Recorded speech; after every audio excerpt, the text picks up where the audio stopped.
Good evening and welcome to Poland Daily. I'm Nicholas Richardson and this is the news. The Deputy Speaker of the Polish Parliament, Ryszard Terlecki, from the Law and Justice Party, announced today that three of the party's former MPs, Professor Krystyna Pawlowicz, Professor Elżbieta Hojny-Duch and Stanisław Pietrowicz, will be candidates to justices of the Constitutional Tribunal. The announcement stirred a lot of emotions among the opposition for several reasons, one of them being the fact that Pietrowicz was a state prosecutor during the communist era and a member of the Communist Workers' Party. With more on this story, here's Alexandra Zaziecka. Niezwykle dużo emocji wzbudziło przedstawienie przez Prawo. Opposition MPs called the announcement of the three candidates a farce and said that the Constitutional Tribunal will become, without a shadow of doubt, a political institution. There are also some suggestions that the controversies surrounding all three candidates may hurt the presidential campaign of Andrzej Duda, who's running for re-election next year. Nie wpłyną negatywnie na kampanię prezydencką Andrzeja Dudy. Kolejny poziom kompromitacji został osiągnięty. They show their incompetence once more with their candidates and they do it against the will of the voters. The candidacy of Mr. Stanisław Piotrowicz is like laughing in the face of their supporters, who said that this symbol of betraying the Polish nation should never be a state official again. His mission in public life has ended.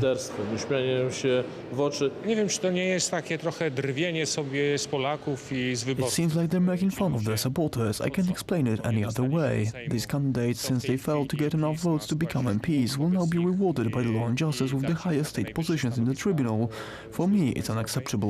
No, dla mnie jest to po prostu niedopuszczalne. To są osoby bardzo kompetentne z ogromnym. These candidates are very competent and they have a lot of experience and achievements in the reformation of the judicial system. We're quite surprised that the opposition hasn't proposed its candidates. Perhaps they have no one suitable for such positions. Widzimy, że opozycja nie zgłosiła. Jeżeli ci zgłoszeni kandydaci zostaną zaakceptowani, If the candidates are voted for by an absolute majority in parliament, they will replace three judges of the Constitutional Tribunal for a 9-year term. To become a judge of the tribunal, each candidate will also have to be accepted by the president. Sejm wybiera sędziów do Trybunału. The local governments of Białystok and Żyrardów have adopted resolutions to change the street names of Colonel Zygmunt Szendzielorz, also known as Łupaszka, and General Emil Fieldorf, also known as Neil, heroes of the fight for an independent Poland.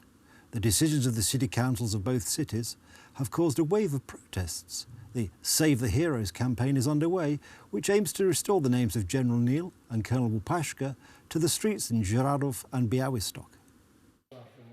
The initiative to save the heroes came about after the name of the street was changed from General Fieldorf Neil to Workers' Unity, and the patron of one of the streets in Białystok ceased to be the legendary commander of the Vilnius Brigade of the Home Army, Colonel Zygmunt Szendzielorz Łupaszka. To jest coś nieprawdopodobnego. Unbelievable. For so many years, Poland had to struggle with the bad propaganda that the cursed soldiers were a mob group that acted with ill will. It seemed to me that after the Third Republic, we did not have to go back to fight again that propaganda. But we see that the actions of some city supervisors show that we do have to deal with it all over again. Wydawałoby się, że po III Rzeczypospolitej nie musimy już do tego wracać. The city supervisors of Żyrardów are trying to convince the public that changing the name of the street in Żyrardów to Workers' Unity has nothing to do with the longing for communism, but only with the tradition of the workers' movement strongly present in this city.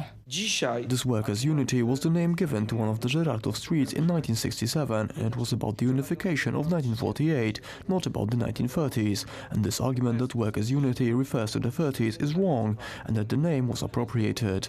You know, the swastika sign has also been appropriated as a symbol, and its associations are unequivocally the same as the name Workers' Unity, referring to the links with communism. The removal of heroes from street names is also strongly opposed by the Institute of National Remembrance. Mówimy o panteonie narodowym naszych bohaterów. We are talking about the pantheon of Polish national heroes, the most important heroes of the 20th century.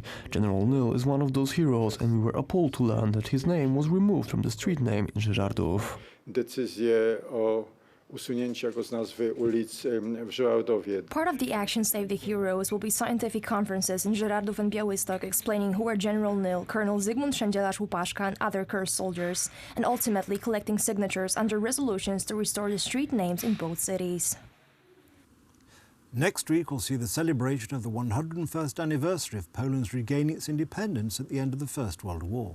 Today, the Deputy Prime Minister of Poland, Piotr Gliński, presented the programme for this year's celebration of the 11th November national holiday.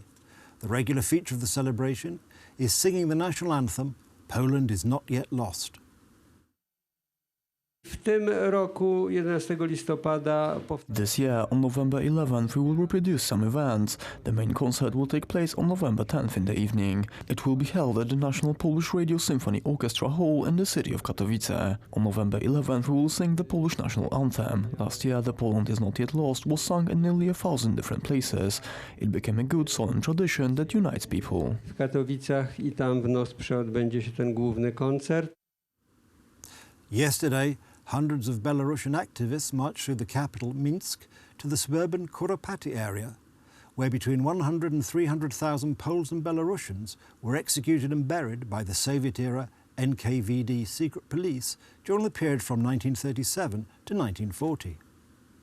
Joseph Stalin, who succeeded the Soviet Union's founding father Vladimir Lenin, started a series of purges in the 1930s that became known as the Great Terror. The NKVD security service, the predecessor to the KGB, killed hundreds of thousands of people across the Soviet Union on trumped-up charges. In recent years, the president of Belarus, Alexander Lukashenko, has reversed previous policies of highlighting Stalinist crimes committed against the Belarusian nation. Unfortunately, today's Belarus authority consider themselves on the side of the shooters, but not on the side of the victims. Activists carried wooden crosses and said their aim was to draw attention to the history of political repression. They also carried the historical white flag of Belarus, which was temporarily used after the country regained its independence in 1991 and is now widely associated with opposition movements favoring the sovereignty of Belarus. In order to avoid similar tragedies, we must come here. We must remind the future generations what it was, Stalin's purges, how it happened, and what we should do to keep it from happening again. The Kuropati site was discovered in 1988 and more than 500 mass graves were located. The site is regularly vandalized by Stalinist revisionists, and the authorities show little or no interest in prosecuting the culprits. That's the news. Thank you for watching. Stay with us for the weather, business and more programmes. But from me, it's have a good night and a better tomorrow.